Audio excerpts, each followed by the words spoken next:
खरोखरच आपण कुलदेवीचे स्मरण करतो का? हा विचार करण्यासारखाच आहे.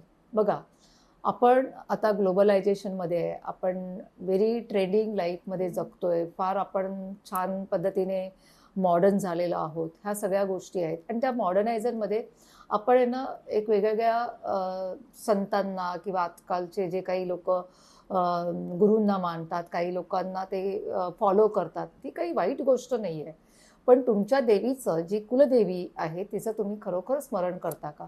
तर ते आपण हळू-हळू विसरत चाललोय. आपण वेगवेगळ्या देवदेवतांचे या गुरूंचे आपल्या घरी फोटो लावतो, पण आपण कुठेतरी आपल्या कुलदेवीला विसरत चाललेलो आहे. तर तसं करून चालणार नाही आपल्याला.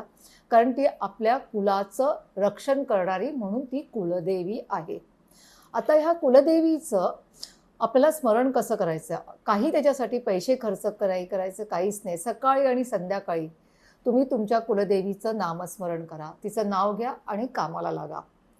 म्हणजे एक तर सुरुवात तुमची सकाळची होते ती आणि रात्री जेव्हा तुम्ही काम वगैरे करून येता, जेव्हा तुम्हाला असं वाटतं की आता निवांतपणे मला पडायचं आहे, तेव्हा देवीचं नाव घ्या आणि तुमचा संध्याकाळचा जो दिवस आहे, तोही तुम्ही चांगला घालवा.